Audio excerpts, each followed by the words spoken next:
جب آپ صلی اللہ علیہ وسلم کی سیرت بیان کی جائے، آپ کا ذکر کیا جائے، آپ کی شان بیان کی جائے، تو اس کا مقصد صرف یہ ہونا چاہیے کہ آپ صلی اللہ علیہ وسلم کی سچی محبت ہمیں نصیب ہو جائے، اور اس محبت کے نتیجے میں آپ کی اطاعت کرنے لگ جائیں، اور اس اطاعت کے نتیجے میں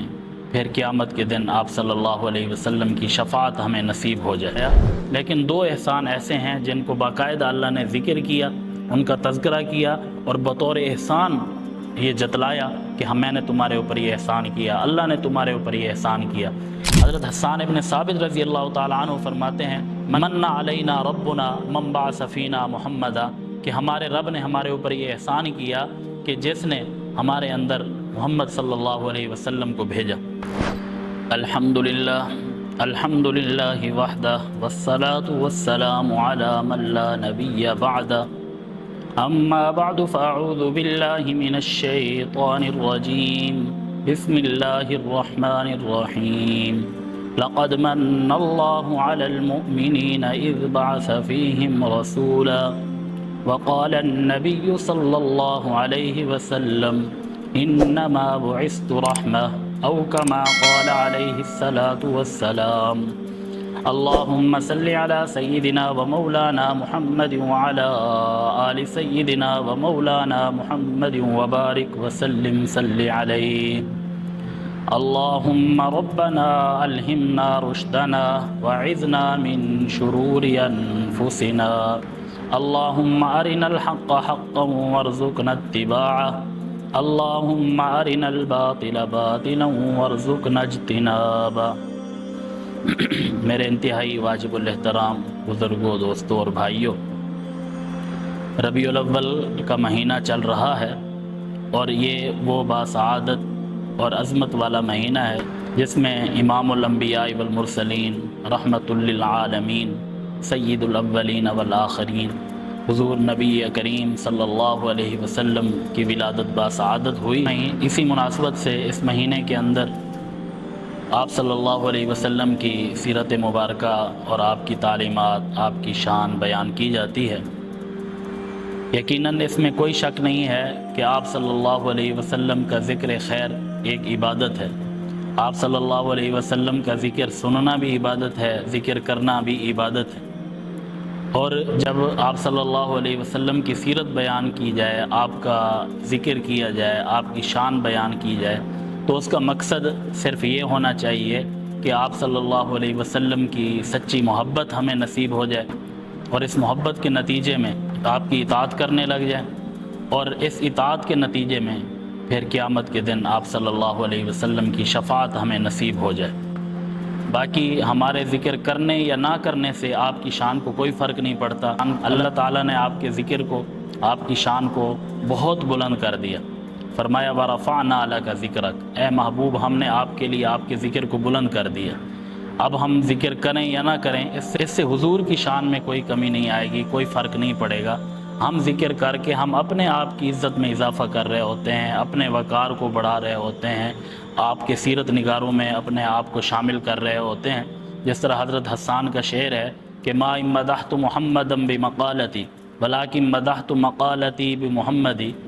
کہ میں آپ صلی اللہ علیہ وسلم کی تعریف نہیں کر رہا اپنے الفاظ کے ذریعے، بلکہ آپ صلی اللہ علیہ وسلم کے ذریعے میں اپنے الفاظ کی تعریف کر رہا ہوں۔ یعنی یہ جو میں حضور کی تعریف کر رہا ہوں، اس میں حضور کی تعریف نہیں، بلکہ حضور کے ذکر کی وجہ سے میرے الفاظ کی تعریف ہو رہی ہے، میرے الفاظ کو عزت مل رہی ہے۔ تو حقیقت بھی یہی ہے کہ جب ہم آپ کا ذکر کر رہے ہوتے ہیں تو دراصل ہم اپنے فائدے کے لیے کر رہے ہوتے ہیں، اپنے نفع کے لیے کر رہے ہوتے ہیں۔ باقی اللہ تعالیٰ نے اپنے حبیب کے ذکر کے لیے غیر معمولی انتظام کر رکھا ہے۔ ہر لمحہ، ہر گھڑی آپ کا ذکر ہو رہا ہوتا ہے۔ سال کے 12 مہینوں میں، دن کے 24 گھنٹوں میں، اور گھنٹے کے ہر لمحے اور سیکنڈ کے اندر آپ صلی اللہ علیہ وسلم کا ذکر ہو رہا ہوتا ہے۔ کیسے کہ جب اذان ہو رہی ہوتی ہے تو اس میں حضور صلی اللہ علیہ وسلم کا ذکر ہوتا ہے، جب ہم نماز پڑھ رہے ہوتے ہیں 5 وقت تو اس میں حضور کا ذکر ہوتا ہے، درود پڑھ رہے ہوتے ہیں، السلام علیکہ ایھا النبی کہہ رہے ہوتے ہیں۔ اور نماز صرف ہم نہیں پڑھ رہے ہوتے، اذان صرف ہم نہیں دے رہے ہوتے، بلکہ پوری دنیا کے اندر کوئی لمحہ اور کوئی گھڑی ایسی نہیں ہے کہ جس کے اندر اذان کی صدا بلند نہ ہو رہی ہو یا کوئی نماز نہ پڑھ رہا ہو۔ تو اس طرح جب کوئی نماز پڑھ رہا ہوتا ہے، جب کوئی اذان دے رہا ہوتا ہے تو اس میں آپ صلی اللہ علیہ وسلم کا ذکر خیر بھی ہو رہا ہوتا ہے۔ ان کو نہیں جتلایا، لیکن دو احسان ایسے ہیں جن کو باقاعدہ اللہ نے ذکر کیا، ان کا تذکرہ کیا اور بطور احسان یہ جتلایا کہ میں نے تمہارے اوپر یہ احسان کیا، اللہ نے تمہارے اوپر یہ احسان کیا۔ ایک احسان تو فرمایا بل اللہ یمن علیکم ان ہداکم للایمان، کہ اللہ نے تمہارے اوپر یہ احسان کیا، یہ انعام کیا، ان ہداکم للایمان، کہ تمہیں ایمان جیسی دولت سے نوازا، ایمان کی توفیق دی۔ اس ایمان کی قدر و قیمت ہمیں شاید اتنی معلوم نہیں ہے، کیونکہ یہ ہمیں بغیر محنت اور مشقت کے، بغیر معاوضے کے ہمیں حاصل ہو گیا، اور دنیا کا اصول یہی ہے کہ جب کوئی چیز بغیر محنت اور مشقت کے حاصل ہو جائے، بغیر قیمت کے حاصل ہو جائے، تو اس کی کوئی عزت اور اہمیت اور وقار نہیں ہوتا۔ تو اس ایمان کی قدر اور اس ایمان کی دولت کا اندازہ وہ آخرت میں ہمیں پتہ چلے گا۔ اور دوسرا احسان جو اللہ تعالیٰ نے ذکر کیا، اور دوسرا احسان جو اللہ نے جتلایا، فرمایا لقد من اللہ علی المؤمنین، البتہ تحقیق پکی بات ہے، لازمی بات ہے، من اللہ علی المؤمنین، کہ اللہ تعالیٰ نے مومنوں کے اوپر احسان کیا۔ کیا احسان کیا؟ اذ بعث فیہم رسولا، کہ ان کے اندر میں نے اپنا رسول بھیجا۔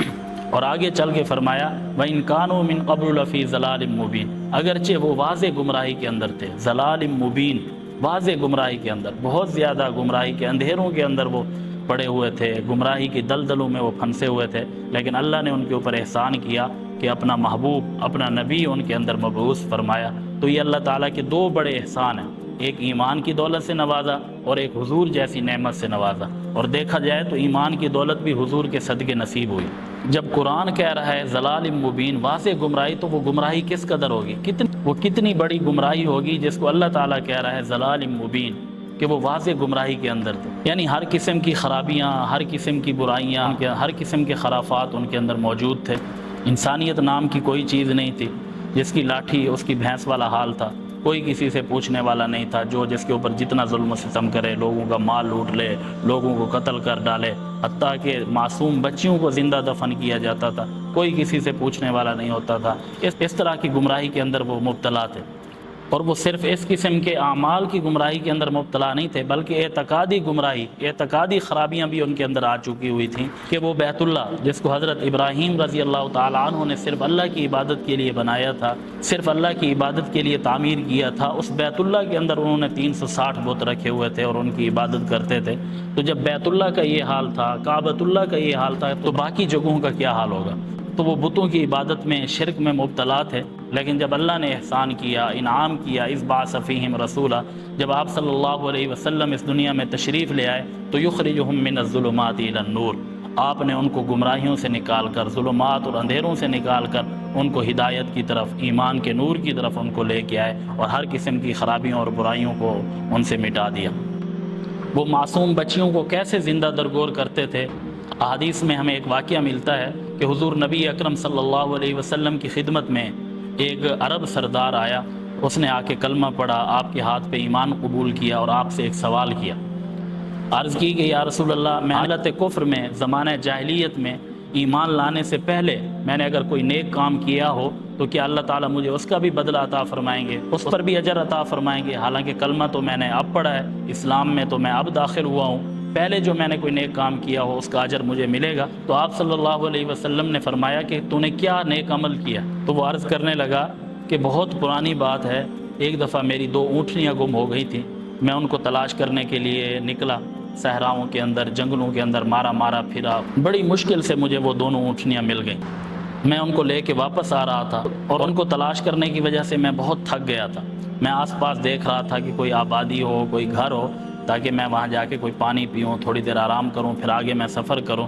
تو مجھے ایک گھر نظر آیا، ایک خیمہ نما گھر تھا، میں وہاں چلا گیا تو ایک آدمی مجھے وہاں ملا، میں نے اس سے پانی مانگا، اس نے مجھے پانی پلایا، مہمان نوازی کی۔ اور یہ مہمان نوازی تو عرب کا کلچر اور دستور تھا، اگرچہ اتنی خرابیوں کے باوجود، جاہلیت کے باوجود، ظلم و ستم کے باوجود بھی یہ مہمان نوازی ایک ایسا فعل تھا جو ان کے اندر موجود تھا، اور وہ مہمان نوازی کو اپنے لیے فخر سمجھتے تھے۔ کوئی ان کے گھر سے خالی چلا جائے، کوئی ان سے ناراض ہو کے چلا جائے، جس کی وہ صحیح میزبانی نہ کر سکیں تو وہ اس کو اپنے لیے عار سمجھتے تھے۔ تو وہ کہنے لگا کہ میں نے اس شخص کو تھوڑا عجلت میں پایا، جلدی میں پایا، تو میں نے اس سے پوچھا کہ کیا بات ہے، مجھے پریشان لگ رہے ہو؟ تو اس نے کہا کہ میرے گھر میں میری بیوی کو بچہ پیدا ہونے والا ہے، ولادت کا وقت قریب ہے، درد ذہ شروع ہو چکا ہے، تو اس لیے پریشانی ہے۔ بس میں یہ دعا کر رہا ہوں کہ صحیح سلامت کوئی بچہ پیدا ہو جائے۔ اگر بچی پیدا ہوئی، بچی کو میں نے کیا کرنا ہے؟ اس کو میں مار دوں گا یا میں اسے دفن کر دوں گا، وہ میرے کسی کام کی نہیں ہے۔ لیکن اگر بچہ پیدا ہوا، لڑکا پیدا ہوا،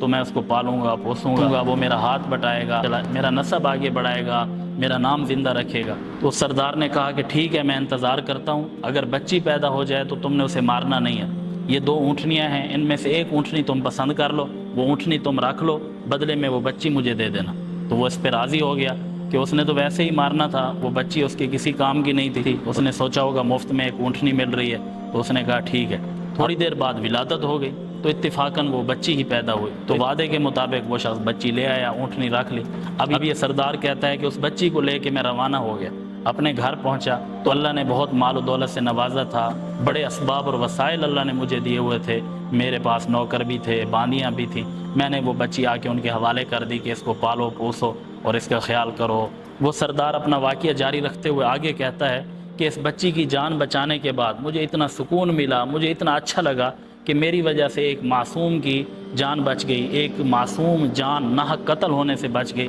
تو پھر میں نے یہ اپنا مشغلہ بنا لیا اور پیشہ اختیار کر لیا کہ میں نکل جاتا آس پاس کے علاقوں میں، جب مجھے پتہ چلتا کہ کسی کے گھر بچہ پیدا ہونے والا ہے، میں ان کے والدین سے ملتا اور بڑے طریقے سے ان سے بات کرتا کہ دیکھو اگر بچی تم نے رکھنی ہے، پالنی ہے، پوسنی ہے تو ٹھیک ہے، اچھی بات ہے۔ کیونکہ بہت سارے لوگ بچیوں کو پسند نہیں کرتے تھے، ان کو قتل کر دیتے تھے، ان کو زندہ درگور کر دیتے تھے۔ کہتے میں جا کے ان کے والدین سے بات کرتا کہ اگر بچی پیدا ہوئی، تم نے اسے پالنا ہے، پوسنا ہے، رکھنا ہے تو اچھی بات ہے، لیکن اگر تمہارا کوئی اس کو پالنے کا ارادہ نہیں ہے، اس کو مارنے کا ارادہ ہے، نعوذ باللہ، یا اس طرح کی کوئی غلط حرکت کرنی ہے، تو اس سے بہتر ہے کہ مارنے کی بجائے وہ بچی میرے حوالے کر دو، بدلے میں تمہیں ایک اونٹ دے دوں گا، اتنے پیسے دے دوں گا، یا 2 اونٹنیاں دے دوں گا، یعنی جو معاملہ طے پا جاتا۔ پھر اگر بچی پیدا ہوتی تو وہ چیز میں ان کے حوالے کرتا اور بچی کو لے کے آ جاتا۔ اسی طرح میں نے معصوم بچیوں کی جانیں بچانا شروع کی اور میرے پاس کوئی 40-50 بچیاں جمع ہو گئیں۔ کچھ تو ان میں سے بڑی ہو کے جوان ہو گئیں اور ان کی میں نے شادیاں کر دیں، اور کچھ ابھی باقی ہیں۔ تو کیا اللہ تعالیٰ مجھے اس عمل کا بھی بدلہ عطا فرمائیں گے جو میں نے حالت کفر میں کیا تھا؟ تو آپ صلی اللہ علیہ وسلم نے ارشاد فرمایا یہ اسی نیک کام کا اجر ہے کہ اللہ تعالیٰ نے تجھے ایمان جیسی دولت سے نوازا۔ تو عرب معاشرے کی یہ صورتحال تھی، ہر قسم کی خرابیاں اور خرافات ان کے اندر موجود تھے۔ یہی بات حضرت جعفر طیار رضی اللہ تعالیٰ عنہ نے نجاشی کے سامنے بھی کی، جو شاہ حبشہ تھا، کہ جب مسلمان مکہ سے ہجرت کر کے حبشہ گئے، یہ پہلی ہجرت تھی، دوسری ہجرت پھر مکہ سے مدینہ کی طرف کی، اور حبشہ کا جو بادشاہ تھا اصحمہ، نجاشی لقب ہے، حبشہ کے ہر بادشاہ کو نجاشی کہا جاتا تھا۔ وہ بادشاہ بڑا انصاف پسند تھا، عادل تھا، تو انہوں نے حبشہ کا انتخاب کیا۔ تو مسلمانوں میں سے 70-80 لوگ، کچھ مرد اور کچھ عورتیں، وہ وہاں گئے، اور ان کے جو قائد تھے، رہنما اور لیڈر تھے، وہ حضرت جعفر طیار تھے۔ لیکن یہ چیز مشرکین مکہ کو پسند نہیں آئی کہ مسلمان کیوں وہاں امن و سکون سے اور چین سے رہیں، تو انہوں نے ایک وفد بھیجا کہ جا کے نجاشی سے بات کرو اور کہو کہ یہ لوگ ہمارے آباء و اجداد کے دین کو چھوڑ چکے ہوئے ہیں اور تمہارے دین کو بھی غلط کہتے ہیں، چونکہ وہ عیسائی تھا، تو لہٰذا ان کو سزا دو، ان کو نکالو یہاں سے، یہ ہمارے باغی ہیں، مجرم ہیں، ان کو یہاں سے نکالو اور ان کو یہاں نہ رہنے دو۔ تو نجاشی نے کہا کہ ان سے پوچھے بغیر، ان کا دین معلوم کیے بغیر میں کیسے فیصلہ کر سکتا ہوں، لہٰذا میں ان کو اپنے دربار میں بلاتا ہوں اور ان سے پوچھتا ہوں کہ تمہارا دین کیا ہے۔ تو جب نجاشی نے حضرت جعفر طیار رضی اللہ تعالیٰ عنہ سے ان کے دین کے بارے میں پوچھا، تو انہوں نے بڑے فصیح اور بلیغ انداز میں ایک بہترین قسم کا خطبہ دیا، جو حدیث کی کتابوں میں وہ الفاظ بھی موجود ہیں۔ حضرت جعفر طیار رضی اللہ تعالیٰ عنہ نے بادشاہ کو مخاطب کر کے کہا کہ پہلے ہم زمانہ جاہلیت میں تھے کہ ہم شکل و صورت کے اعتبار سے تو انسان تھے، لیکن اعمال اور کردار کے اعتبار سے ہم جانوروں سے بھی بدتر تھے۔ کوئی قانون نہیں تھا، ظالم چاہے مظلوم کے اوپر جتنا ظلم کر لے کوئی اس سے پوچھنے والا نہیں ہوتا تھا، کہ ہم ایک دوسرے کی اور پڑوسیوں کی جان، مال اور عزت اور آبرو کا کوئی لحاظ نہیں رکھتے تھے، ایک دوسرے کا مال لوٹ لیتے تھے، چھوٹی چھوٹی باتوں پر ایک دوسرے کو قتل کر دیتے تھے، ہم مردار کھاتے تھے، بتوں کی عبادت کرتے تھے۔ لیکن پھر اللہ نے ہمارے اوپر احسان کیا کہ اپنا نبی ہمارے اندر مبعوث فرمایا، اور اس نے ہمیں ایک اللہ کی عبادت کرنے کا حکم دیا اور تمام اچھی باتوں کا حکم دیا اور تمام بری باتوں سے ہمیں روکا، ان چیزوں کا حکم دیا، ان چیزوں سے روکا۔ تو حضرت جعفر طیار رضی اللہ تعالیٰ عنہ نے اتنے درد دل سے اپنا مدعا رکھا، اپنے دین کو بیان کیا کہ وہ نجاشی کے جس نے حضور کو ابھی دیکھا نہیں تھا، بغیر دیکھے صرف آپ کی تعلیمات کو سن کے ایمان لے آیا اور اسلام قبول کر لیا۔ اور مشرکین مکہ کا وہ وفد جو ان کو وہاں سے نکلوانے کے لیے گیا ہوا تھا، بدلے میں خود بادشاہ مسلمان ہو گیا۔ یقیناً آپ صلی اللہ علیہ وسلم کی ولادت میں آپ کا دنیا میں مبعوث ہونا اور آپ کی تشریف آوری ہر مسلمان کے لیے باعث مسرت ہے، باعث فرحت ہے، خوشی کی بات ہے کہ آپ صلی اللہ علیہ وسلم دنیا میں تشریف لے آئے اور دنیا میں گمراہی سے ختم کر کے نور ایمان سے بھر دیا، اور یہ اللہ تعالیٰ کا بہت بڑا انعام ہے اور احسان ہے۔ حضرت حسان ابن ثابت رضی اللہ تعالیٰ عنہ فرماتے ہیں من علینا ربنا من بعث فینا محمدا، کہ ہمارے رب نے ہمارے اوپر یہ احسان کیا کہ جس نے ہمارے اندر محمد صلی اللہ علیہ وسلم کو بھیجا۔ اب اللہ تعالیٰ کے اس عظیم احسان پر یقیناً ہر مسلمان کو خوشی ہوتی ہے، لیکن خوشی منانے کا طریقہ کیسا ہونا چاہیے؟ ایک خوشی ہماری ہے اور ایک خوشی اللہ کے محبوب کی ہے، مگر یہ بات بھی آپ یاد رکھ لیں کہ اپنی خوشی کو حضور کی خوشی پر قربان کرنا یہی عشق رسول ہے، یہی اللہ تعالیٰ کا منشا ہے، یہی کامیابی اور اللہ کی رضا کا سبب ہے۔ لیکن اگر ہم شریعت کو بائی پاس کر کے اپنے طریقے سے خوشی منانے لگ گئے تو بجائے اللہ اور اس کے رسول کو خوش کرنے کے الٹا ہم ناراض کر بیٹھیں گے۔ آج کل سوشل میڈیا کا دور ہے اور کبھی کبھی تو اس قسم کی ویڈیو سامنے آ جاتی ہیں کہ جلوس کے اندر ڈھول بجائے جا رہے ہوتے ہیں اور اس میں نوجوان لڑکے ڈانس کر رہے ہوتے ہیں اور ہلا گلا مچایا جا رہا ہوتا ہے، اور بعض جگہ مرد و زن کا اختلاط بھی ہوا ہوتا ہے۔ تو اس قسم کی یہ خرافات ایسی ہیں کہ جو بجائے اللہ اور اس کے رسول کو خوش کرنے کے ان کی ناراضگی کا سبب ہے، اس لیے ہمیں ان چیزوں سے بچنا چاہیے۔ تو اس قسم کی ویڈیوز سامنے آتی رہتی ہیں کہ جن کو دیکھ کے بندہ پریشان بھی ہو جاتا ہے، شرمسار بھی ہو جاتا ہے کہ یہ عشق رسول کے نام پر ہماری امت کیا کر رہی ہے۔ یقیناً آپ میں سے بھی بہت سارے لوگوں نے دیکھا ہوگا کہ میلاد کے جلوس کے اندر ڈھول بجائے جا رہے ہوتے ہیں۔ میں سب کی بات نہیں کر رہا، کہیں کہیں ایسا ہوتا ہے، اور نوجوان لڑکے ڈھول کی تھاپ پہ رقص کر رہے ہوتے ہیں، مرد و زن کا اختلاط ہوتا ہے، عجیب قسم کا شور و غل ہوتا ہے۔ اور چند سال پہلے تو ہمارے قریبی شہر ملتان کے اندر بھی ایک ویڈیو بڑی وائرل ہوئی تھی کہ میلاد کے جلوس کے اندر ایک عورت کو ہائر کیا گیا، معاوضے پر لایا گیا اور اس کو سجا سنوار کے میک اپ وغیرہ کر کے اس کو حور بنایا گیا، اور جلوس کے اندر اس کو آگے آگے گاڑی کے اندر بٹھا کے پھرایا گیا، اور یہ اعلان کیا گیا کہ نعوذ باللہ آپ صلی اللہ علیہ وسلم کے میلاد کے جلوس میں جنت سے حور تشریف لائی ہے۔ اب کوئی عورت جو نامحرم ہے، پتہ نہیں وہ کون ہے، اس کو سامنے لا کے ایسے پھرایا جا رہا ہے، تو یہ تو حضور کے دین کے ساتھ اور عشق رسول کے نام پہ مذاق ہو رہا ہے۔ میں اس سے بڑھ کر کسی اور چیز کو گستاخی نہیں قرار دیتا جو عشق رسول کے نام پہ ہو رہی ہے کہ ہندوستان کے ایک شہر کے اندر میں نے خود دیکھا کہ ہندوستان شہر کے اندر ایک میلاد کی محفل میں ایک عورت کو لایا گیا اور اس کی پیٹ والی جگہ کو بڑا کیا گیا، اس کے اندر کپڑے وغیرہ ٹھونس کے، اور یہ بتایا گیا کہ یہ عورت حمل سے ہے۔ پھر اس کو لٹایا گیا اور پلاسٹک کا ایک بچہ، جیسے کوئی گڑیا وغیرہ ہمارے بچے کھیلتے ہیں کھلونوں کے ساتھ، تو ایک اس قسم کا کھلونا بھی لایا گیا اور اس کو اس عورت سے ایسے دکھایا گیا کہ اس عورت سے نکالا جا رہا ہے، اور پھر یہ نعوذ باللہ ثم نعوذ باللہ یہ اعلان کیا گیا کہ حضور کی ولادت ہو گئی، کھڑے ہو جائیں، استقبال کریں، حضور دنیا میں تشریف لے آئے۔ اس سے بڑی گستاخی اور اس سے بڑی توہین کیا ہوگی؟ یہ مسئلہ تب سے ہوا جب یہ میلاد کے جلسے، جلوس، محفلیں یہ جاہلوں کے ہاتھ لگ گئے۔ تو اس ربیع الاول کے موقع پہ یہ عہد کر لیں کہ ہم اس قسم کی خرافات سے خود بھی بچیں گے، دوسروں کو بھی بچائیں گے۔ باقی حضور نبی اکرم صلی اللہ علیہ وسلم کی تعلیمات کے لیے، آپ کی سیرت بیان کرنے کے لیے پروگرام ہونے چاہیے، جلسے بھی ہونے چاہیے، محفلیں بھی ہونی چاہیے۔ وقت کی ضرورت ہے کہ ہمارے نوجوانوں تک آپ صلی اللہ علیہ وسلم کی سیرت پہنچے، آپ کی تعلیمات پہنچے، اور ان کو حضور سے محبت ہو جائے اور وہ سنتوں کے اوپر عمل کرنے والے بن جائیں۔ لیکن اس قسم کی خرافات سے ہٹ کے ہم نے یہ کام کرنے ہیں۔ اللہ تعالی ہم سب کو حضور کی سچی محبت اور اتباع نصیب فرمائے، اور آخرت کے دن حضور کی شفاعت ہمیں نصیب فرمائے۔ وآخر دعوانا ان الحمد للہ رب العالمین۔